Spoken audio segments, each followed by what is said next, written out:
خالدین فی الدرک الاسفل من النار. ان کی بھی جھڑکے سہتے ہیں, ان کی بھی جھڑکے سہتے ہیں, ان سے بھی ڈرتے ہیں, ان سے بھی ڈرتے ہیں, ان کی بھی غلامی, ان کی تو نے مسلمانوں کو جو راضی رکھنا ہے اور کافروں کو بھی راضی رکھنا ہے, اور راضی کرنے کے لیے خسارے گھاٹے تو اٹھانے پڑتے ہیں. خسارہ تو ہوتا ہے, ایسے تو نہیں چلتی بات. اس لیے میرے بھائیوں اللہ تعالیٰ فرماتے ہیں والذین کفروا اولیاءهم الطاغوت, جو کافر ہے ان کی یاری طاغوت شیطان سے.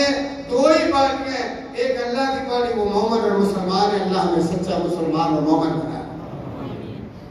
اچھا آپ اللہ کے ولی ہیں اور آپ باب الریان کے لیے داخلے کے لیے تیار ہیں, اللہ سے انعام لینے کے لیے آپ ریڈی ہو چکے ہیں ماشاءاللہ. اگلے آپ کے سارے گناہ اس روزے صرف ایک روزے کی بات ہو رہی ہے کہ روزے سے آپ اتنے مقام پر پہنچ چکے ہیں. اور ایک بات اور سنو کہ اللہ تبارک و تعالیٰ نے قرآن مجید میں آپ کے لیے ایک بہت بڑی بشارت سنائی, بڑی پیاری بشارت, بڑی پیاری بشارت. اللہ بڑا پیارا ہے واللہ, اللہ ہم سے جتنا پیار کرتا ہے وہ کرتا ہے, کیونکہ اللہ نے ہمیں بنایا نا, کسی کا ہمارے ساتھ کوئی سروکار ہی نہیں, کوئی تعلق ہی نہیں. اللہ فرماتا ہے هو الذی یصورکم فی الارحام کیف یشاء, جیسے آدم کو خلقت بیدی, میں نے اپنے ہاتھ سے بنایا, تمہیں بھی ماں کے پیٹ میں نہیں بنایا. کوئی ہے سرکار, کوئی ہے درگاہ آئے کہ کسی ماں کے پیٹ کے ساتھ آ کے چھیڑا چھاڑی کرے بھی میں منڈا تیرا بنا کے جانا ہے. وہ بندے نے چوک کے اور تھوڑا مارا, میرا پٹھیا اتو میں کھلو تو ڈاڑی جانا تے میری بڈھے تے ٹیک دے نیڑے بیٹھے. اللہ, کسی جرت ہے, کسی کو جرت ہے. هو الذی یصورکم فی الارحام کیف یشاء. یہ شکلیں, یہ پیاری پیاری شکلیں, یہ صورتیں, یہ ڈیزائننگ, یہ خوبصورت رنگ, اللہ فرماتے ہیں میں نے بنایا اور ڈیزائننگ پہ مرضی بھی میری, تمہاری کوئی ڈیمانڈ نہیں تھی کسی کی. میں نے تمہاری برابر نہ ڈیمانڈ تک نہیں مانگا. مائیں تو کہتی میرا اللہ میرا پتر نہ پھول بنا دے گلاب کا, کہتے ہیں کہ جی گلاب کا پھول جم پہ پھر پر انہوں نے کہا روحا پہ گیا کہ حقیقہ کا چھانڈے کی میں پڑھاوا جی تو پھول جب جا کرتا ہے. وہ تو کہتے فرمایا نہیں کسی کی کوئی ڈیمانڈ نہیں کہ یا اللہ میں شیر پوت دے, تجھے شیر آج میں پھر سارے بچے پاجان کے کرو. اللہ کو هو الذی یصورکم فی الارحام کے کوئی ڈیمانڈ نہیں, میری مرضی. پھر بھی ہمیں اللہ پہ بھروسہ نہیں, پھر بھی اللہ پر یقین نہیں, پھر بھی ہم اللہ سے دور جاتے ہیں. 10 سال نہیں تو کیا ہوا, ساری زندگی نہ ملے کیا ہوا, اللہ تو نہ روٹ جائے, اللہ کی بےقدری تو نہ کرو, نہیں ملتا ناز سے کیا ہوا. ملنے کے بعد مار بھی تو جاتے ہیں, ملنے کے بعد نافرمان بھی تو ہو جاتے ہیں. ساری زندگی خون کے عنصر لاتے ہیں, ساری زندگی بدنام کروا دیتے ہیں. صرف ماں باپ کو نہیں, پورے خاندان کو, پورے مذہب کو, ایسی نسلیں. وہ جو حریم شاہ اللہ اس کا باپ روتا دیکھا, روتا ہوا دیکھا, کیا کہنا ایسی نسل کو نہ ہوتی تو بہتر تھا. وہ خاندان جس خاندان کی پٹھان خاندان بڑے غیور خاندان, وہ تو ہم جب چھوٹے چھوٹے تھے اس وقت ہمارے دیہاتوں میں پردے کا اتنا رواج ہی نہیں تھا, تو ہمارے گاؤں کی دیواریں لوگ بناتے, کھیتوں کی, اتنے غریب لوگ, غربت اپنی جگہ, لیکن غیرت ان کی اتنی تھی کہ ہم بچپن کے باوجود کبھی ان کی عورت کا چہرہ نہیں دیکھتے. ایسی غیور قوم ہے وہ, لیکن اس نے پوری دنیا کے اندر اپنے خاندان کو بدنام کروایا, اپنے مذہب کا بدنام کروایا. اور اس لیے ایسی اولاد کی کیا ضرورت ہے. اگر اللہ آپ کو نہیں دے رہا تو اس کو پتا ہے آپ کو ذلیل کر دے گا, آپ کو رسوا کر دے گا, بدنام کر دے گا, کفر میں لے جائے گا. نہیں یقین تو خضر علیہ السلام نے منڈا کیوں مارا تھا, اس قصور تھا کی قصور سے. چھوٹا بچہ پہلے تو اعمال بھی نہیں لکھے جاتے, مارا مکہ تو دڑم مارتا. موسیٰ علیہ السلام کو برا کے بولتے یار ایک ہی ہے, اگلی ڈول بجلی بتا آتی. کیوں نے سب کشتی بٹھایا, ہاں جی بڑی عزت کی تھی, نہ کرایہ لیا, بڑے پیار میں بول لیا کہ یار ہاں جی تیرا پار لگا دو, تسی انہوں نے پھٹا توڑتا. انہوں نے کی قصور سے اتنے نقصان دے جائے نہیں نا, چلو ادو میں چپ کر گیا کہ پچھلی بات جی بچہ کھیڈن ڈیا بیچارا کھلا بن گیا معصوم انہوں پھڑ کے تو مارتا اللہ تعالیٰ نے جواب دیا کیوں مارا انہیں ماں پہ انہوں فتنے پانا سی انہیں ماں پہ انہوں گمراہ کر انہیں ماں پہ بڑا اللہ دا ولی سی اللہ دے بڑے دوست سی اللہ دے مقرر انہیں شیطان دا بنا بھائیو اللہ تعالیٰ فرماتے ہیں میں نے تمہیں بنایا ہے نا تو بنانے کے بعد افحسبتم انما خلقناکم عبثا تم سمجھتے ہو کہ ہم بس بے یارو مددگار ہیں ہمارا کوئی والی وارث ہی نہیں ہے ایسے کوئی باپ اور تو اور باپ تو بالکل کمزور ہوتا ہے نا خلق الانسان ضعیفا اللہ کے مقابلے میں باپ جتنا بھی بادشاہ ہو وہ تو کبھی خود بھی بیمار ہو جائے گا پاگل بھی ہو جائے مجنون بھی ہو سکتا ہے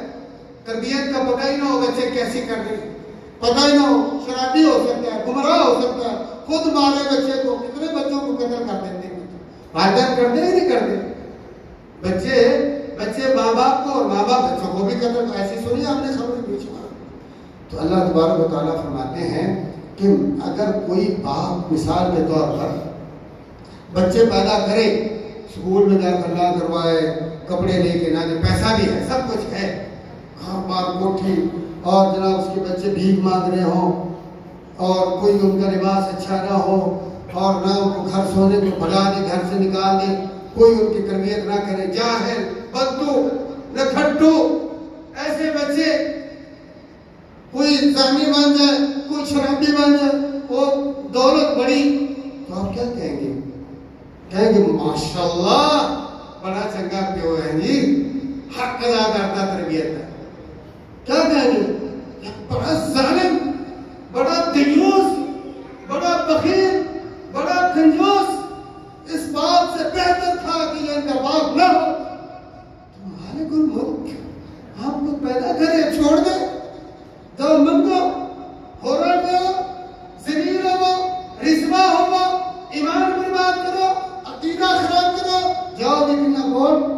جنہیں زندگی نہیں یہ الگ بات ہے کہتے ویسے نہیں مرنا مر گئے یہ تو بات ہے زیب ہے نا کہتے نہیں مرنا مر گئے نہ بنو یہ تو موت ایسی ہے کہ جس نے اپنے بازو سے قوت بازو سے کافروں کو بنوا کافر مان گئے تو پھر مسلمان نہیں مانتے نہ مانو کیونکہ اللہ نے فرمایا صرف ایک ذات ہے اللہ لا الہ الا ہو الحی صرف ایک ذات ہے صرف ایک اللہ الحی جو ہمیشہ زندہ ہے اور کوئی بھی نہیں کتنی جرت ہے یار ان لوگوں کو کتنی بڑی جرت ہے جہنم کے لیے کتنی بڑی تیاری ہے اللہ کی عداوت پر کتنی شیر ہے کتنے بہادر ہے گستاخی کیسے اللہ کی توہین اللہ کہتا ہے اللہ لا الہ الا ہو الحی الحی کا معنی کیا ہمیشہ زندہ ہے ہمیشہ زندہ رہنا صرف اللہ کل نفس ذائقۃ الموت باقی سب نے مرنا ہے اور موت کوئی توہین نہیں لفظ موت کسی کی انسلٹ نہیں ہے ایک سسٹم ہے جیسے ایک بچہ پیدا ہوتا ہے تو پیدا ہونا بھی تو انسلٹ نہیں ہے نا تو اللہ تعالیٰ نے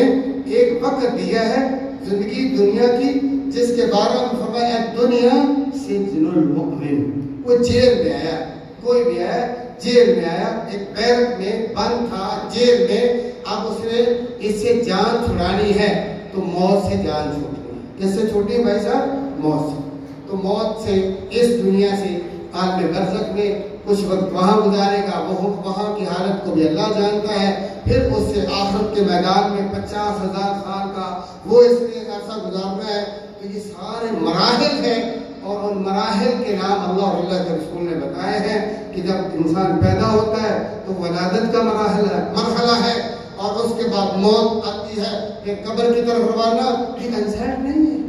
یہ توہین نہیں ہے اس زندگی کا یہ چلتی پھرتی بولتی ہے شعور والی ہاں جی شادی بیاہ والی کھانے پینے والی اپنے مطالبات کرنے والی اس سے اللہ تعالیٰ اس کو ختم کر کے سروکار ختم اس سے تعلق ختم کرتا ہے موت سے پھر آگے چلا یہ کوئی انسان نہیں ہے اللہ کا سسٹم ہے اس لیے یہ سب کے لیے جیسے پیدا ہو رہا ہے سب کے لیے نیک اور بد پیدا ہوتے ہیں نا یا تو یہ کہو کہ سارے بد پیدا ہوتے ہیں اور نیک پیدا نہیں ہوتے، بارش سے آتے نیچے، وہ بھی نام بدل دو۔ جو ولی اللہ ہوتے ہیں وہ پیدا نہیں ہوتے، اس وقت تو کیک کاٹتے ہیں اور جناب بڑا خوشیاں مناتے ہیں، ہاں جی منڈا ہوا، پتہ نہیں اس نے کیا بدلا، اللہ کو پتہ۔ اس وقت تو آپ کو پتہ ہی نہیں تھا اس نے کیا بننا ہے، خیر بننا ہے، شر بننا ہے، نیک بننا ہے، بد بننا ہے، ولی بننا ہے، عدو بننا ہے، پتہ ہی کوئی نہیں۔ تو اس وقت تو ہم نے مان لیا، اور وہ تو جان چھوڑتے ہی نہیں، پیدا ایک بار ہوتا ہے اور برتھ ڈے ہر سال مناتے ہیں، اس کے پیچھے ہاتھ دھو کے ایسے لگے، سمجھ نہیں آتے کہ ایک بار بچہ پیدا ہوتا ہے لیکن ہر سال اس پیدا ہو گیا، پیدا ہو گیا، پیدا ہو گیا، birth day birth day birth day, کتنی بار پیدا ہوا؟ وہ ایک بار بیچاری کو تو اللہ بچہ دیتا ہے، وہ دعائیں کہ یا اللہ میری جان چھوٹ گیا، بوڑھا ہو گیا، وہ خوش بزرگ birth day birth day birth ہے کوئی عقل ہے، کوئی کام تو کرو یار، روزانہ پیدا ہو رہے ہر سال جانا ہوگا۔ پھر خوشی کس کی؟ خوشی تو ہوتی ہے نا کہ آدمی کو کامیابی ملے، کوئی نفع ہو، کوئی خیر و برکت۔ آپ موت کے قریب ہو رہے ہیں، سزائے موت ہوئی ہے نا ہمیں، کل نفس ذائقۃ الموت، ہمیں سزائے موت سنا دی۔ وہاں ہم جیل میں جاتے تھے دعوت دینے کے لیے، ریاض میں، وہاں سب سے جو بڑی جیل ہے نا حائر، اس کا نام انہوں نے رکھا اصلاحیت الحائر۔ تو وہاں ہمیں سمجھاتے کہ یہاں آج آپ نے جس بیرک میں جانا ہے وہ سارے وہ لوگ ہیں جن کو سزائے موت سنائی ہے۔ تو ہمیں وہ بہت پہلے بریفنگ دیتے کہ دیکھیں بھائی وہ اپنی زندگی سے مایوس، اس سے آگے ہم ان کو سزا کیا دے سکتے؟ موت سے آگے تو سزا کوئی نہیں۔ آپ ہمارے شیخ ہیں، آپ ہمارے مبلغ ہیں، عزت بھی ہے، سب کچھ ہے، اگر آپ نے وہاں کوڑی کسانی بات کہہ دی اور الٹے پلٹے طریقے سے، تو آپ کو ذمہ دار ہیں۔ ہو سکتا ہے ہم ان کا خیال وغیرہ تو نہیں رکھنے دیتے، جانتا ہوں نے نیچے منہ دینا، ہو سکتا ہے سنگیت چاہتا بہت چنگے تگڑے تگڑے ہوں، بڑے بدماش، ماڑے موٹے تو بدماش باندھے ہی نہیں، ہاں جی بڑے شان تگڑے، ہمارے اندر سین بھائی بیٹھے ہوں گے ادھر۔ اچھا تو ہمیں کہتی آپ نے خود اپنے آپ کو حکمت عملی سے بات کر دی، تو میں جاتا وہاں جا کے میں یہ کہتا بھائی صاحب دیکھو سیدھی سی بات ہے کہ ہمیں معلوم ہے کہ آپ کو اللہ تبارک و تعالیٰ نے یہ سزائے موت کی کوئی جرم، ہمارے بھی بڑے جرم ہیں لیکن اللہ نے ہمارے جرموں پہ پردہ ڈالا ہے، آپ کے جرم کو اللہ نے آشکارا آزمائش میں آ گیا، سیدھی سیدھی ہم کرتے، میں نے تو چھپاتا نہیں۔ میں نے کہا بھائی صاحب بات یہ ہے کہ ہم نے پتہ نہیں آپ سے بڑے گناہ کیے ہو لیکن اللہ نے چھپا دیا اور آپ کے گناہ کو پتہ چل گیا، اللہ نے پردہ اٹھا دیا، اور یہ آزمائش ہے، آپ کا امتحان ہے۔ آپ کو جب پتہ چل گیا، مار پڑ گئی، سزا مل گئی، جرمانہ ہو گیا، جیل ہو گئی، تو آپ کو موقع مل گیا، کچھ ان سزاؤں سے کفارہ ہو گیا، گناہ بخش گیا، آپ کا معافی ہو گئی، کچھ آپ بھی گڑ گڑائیں گے، توبہ کریں گے تو یقین روز ہو کے آپ کو پتہ ہے۔ پھر انہوں نے موت کا بتا دیا کہ 4 سال آپ کو سزا موت ہے، تو آپ کا 1 سال کو ہوگا، آپ توبہ کریں گے، نیکیاں کریں گے، زنا چھوٹ کے بند ہو گئے، چوری چکاری ختم، ڈاکے مارکے ختم، قبضے ختم، اب جیل میں تو کوئی گڑبڑ گناہ ختم نہیں، نیکیاں تم کر سکتے ہو، ظاہر موت تمہیں نظر آ رہی ہے نا، اس لیے تم اپنی فکر سے نیکی کی طرف زیادہ ہو، اور ہے تو ہمیں بھی سزا ہوا، ہمیں بھی سزا ہوا، کہتے کیسے؟ کل نفس ذائقۃ الموت، میں نے کہا ہمیں بھی موت ہے، ہم بھی اس طرف جا رہے ہیں، آپ بھی جا رہے ہیں، ہمیں پتہ نہیں، آپ کو بتا دیا گیا، بس فرق اتنا ہے کہ آپ تیاری کر سکتے ہیں، ہم اچانک پھنس جائیں گے، مرنا تو ہم نہیں، ہم اچانک پھنس جائیں گے، یہ میں کڑکی نہیں سی نکڑوں کی جان، بیچارہ کبوتر شریف کا تریا جاتا پیچھے پیچھے دانے سٹے ہوئے، ترک اسے میں اٹھانے، انہیں کوئی تیاری نہیں کی تھی، تسی تیاری کر رہے ہو، تو سارے چنگے ہیں، آپ اچھے ہیں، آپ کے گناہوں کا پتہ چل گیا، آپ اللہ سے معافی مانگیں گے، جس سے آپ نے جو ہے جرم کیا، جس کا حق ہے وہ بھی آپ سے چھین کر جرمانہ کر کے اس کو دے دیں گے، زبردستی آپ کے گناہ معاف ہو جائیں گے، اور ہم یہ ہے کہ لا علمی میں اچانک پھنس جائیں گے، اللہ ہمیں نہیں بچائے۔ پیارے بھائیو بات حقیقت یہ ہے کہ ہم بھی اپنی موت کی طرف جا رہے ہیں، موت کا نام بدلنے سے بھی آدمی بچ نہیں سکتا۔ تو میں کہتا ہوں برتھ ڈے کیسے مناتے ہو؟ 1 سال وہ موت کے قریب ہوا ہے نا، والعصر ان الانسان لفی خسر، انسان ہر لمحہ اس کا گھٹے گا کیا پہلے سب سے پہلے اس کی زندگی کم ہو رہی. ایک آپ کی میری زندگی لکھی ہوئی ہے مثلا 70 سال 1 سال ہوگا بعد کتنے رہ گئے بھائی صاحب میں گھر کٹ گیا نا تو تسی خوش ہیں ماشاءاللہ ساڈا منڈا مارو کے نیڑے ہو گیا 1 سال تے خوشی مناؤ. کیسی خوشی بھائی فکر کرو اللہ کے محبوب جناب محمد رسول اللہ صلی اللہ علیہ وسلم ایک دفعہ قبر تیار نہیں ہوئی بقیع میں. جنت البقیع کہنا یہ اللہ کے نبی صلی اللہ علیہ وسلم کا بتایا ہوا نام نہیں, کم سے کم آپ لوگ جو ہیں وہ نام لے کے رسول اللہ صلی اللہ علیہ وسلم نے بتایا ہے. آپ کا تو یہ ترہ امتیاز ہونا چاہیے. بقیع مقبرہ قبرستان, بقیع قبرستان یا بقیع الغرقد اس کا نام ہے جنت البقیع. رسول اللہ صلی اللہ علیہ وسلم نے نہیں بتایا, پتہ نہیں کس نے رکھا آج تک وہ مجھے یعنی وہ نہیں ملا کہ جس نے یہ نام رکھا, پتہ نہیں کس نے رکھا. یہ نام اللہ اور اللہ کے رسول نے نہیں, لہذا ہمیں مخالفت نہیں کرنی, اپنی مرضی سے کسی چیز کا نام بھی نہیں رکھنا چاہیے. تو اللہ کے محبوب صلی اللہ علیہ وسلم پہلے تشریف لاتے ہیں, دوسرے جنازہ بھی آ گیا اور صحابہ بھی کھڑے ہیں اور آپ صلی اللہ علیہ وسلم ایسے زمین کو ایک لکڑی کے ساتھ کریک رہے ہیں اور ساتھ ساتھ آپ داروں قطار رو رہے ہیں اور آپ کے آنسوں سے داڑھی مبارک بھی بھیگ جاتی ہے اور وہ مٹی بھی گیلے ہو جاتی ہے. اللہ اکبر. تو صحابہ پریشان ہیں کہ پتہ نہیں کیا ہے رسول اللہ صلی اللہ علیہ وسلم, کیا ہو گیا, اتنا صدمہ غم.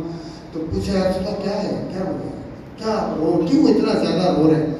آپ نے اس قبر کے گڑھے کی طرف اشارہ کیا, اس گڑھے کی طرف اشارہ کیا, فرمایا اس کا کچھ کر لو, اس کا کوئی بندوبست کر لو. دوسرے صحابہ